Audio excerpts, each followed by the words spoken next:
Steel bridge ನಿರ್ಮಾಣದಿಂದ ಕಬಿನಿ ಜಲಾಶಯಕ್ಕೆ ಮೆರುಗು.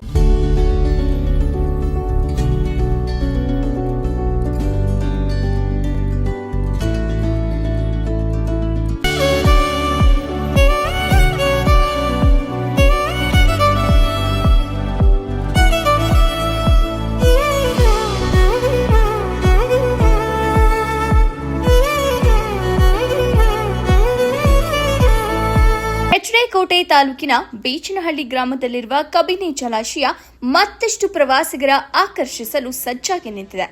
25 ಕೋಟಿ ರೂಪಾಯಿ ವೆಚ್ಚದಲ್ಲಿ ಕಬಿನಿ ಜಲಾಶಯದ ಮುಂಭಾಗ ನಿರ್ಮಾಣ ಆಗುತ್ತಿರುವ ಸ್ಟೀಲ್ ಬ್ರಿಡ್ಜ್ ಸೇತುವೆ ಬಿದರಹಳ್ಳಿ ಎನ್ ಬೆಳತ್ತೂರು ಗ್ರಾಮ ಪಂಚಾಯಿತಿ ವ್ಯಾಪ್ತಿಯ ಹಲವು ಗ್ರಾಮಗಳ ಜನರ ದಶಕಗಳ ಬೇಡಿಕೆಯಾಗಿದ್ದ ಕಬಿನಿ ಜಲಾಶಯ ಮುಂಭಾಗದ ಸೇತುವೆ ನಿರ್ಮಾಣ ಕಾರ್ಯ ಭರದಿಂದ ಸಾಗಿದ್ದು ಕೆಲ ತಿಂಗಳುಗಳಲ್ಲೇ ಲೋಕಾರ್ಪಣೆಗೊಳ್ಳುವ ಸಾಧ್ಯತೆ ಇದೆ.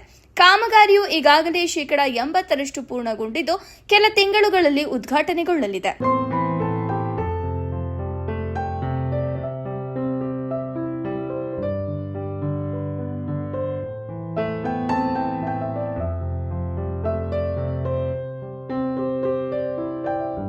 ಕಬಿನಿ ಜಲಾಶಯ ಭರ್ತಿಯಾದ ಬಳಿಕ ಜಲಾಶಯದಿಂದ ನೀರನ್ನ ನದಿಗೆ ಹರಿಬಿಟ್ಟಾಗ ಜಲಾಶಯದ ಮುಂಭಾಗ ಈ ರಸ್ತೆಗೆ ಮುಳುಗಡೆಯಾಗಲಿದೆ.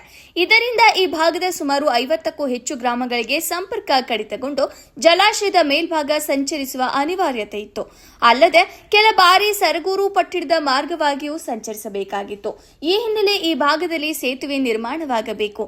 ಎಷ್ಟೇ ಪ್ರಮಾಣದ ನೀರು ಹೊರಹರಿದ್ರೂ ಸುಗಮ ಸಂಚಾರಕ್ಕೆ ವ್ಯವಸ್ಥೆ ಮಾಡಬೇಕು ಎಂಬುದು ಹಲವು ವರ್ಷಗಳ ಬೇಡಿಕೆಯಾಗಿತ್ತು.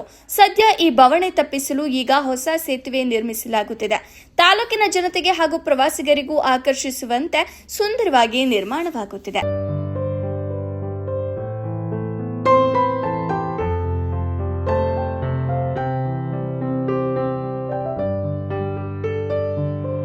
ಈ ನೂತನ ಬ್ರಿಡ್ಜ್ ಅನ್ನು ಕಮಾನು ಆಕಾರದಲ್ಲಿ ಕಟ್ಟಲಾಗುತ್ತಿದೆ.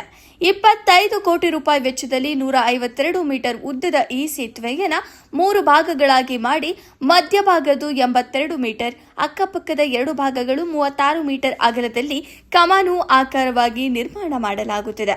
ಇಂತಹ ವಿನ್ಯಾಸ ಹೊಂದಿರುವ ಸೇತುವೆ ಮೈಸೂರು ಜಿಲ್ಲೆಗೆ ಮೊದಲು ಎನ್ನಲಾಗುತ್ತಿದೆ. ವರದಿ ರಮೇಶ್ ಕೋಟೆ.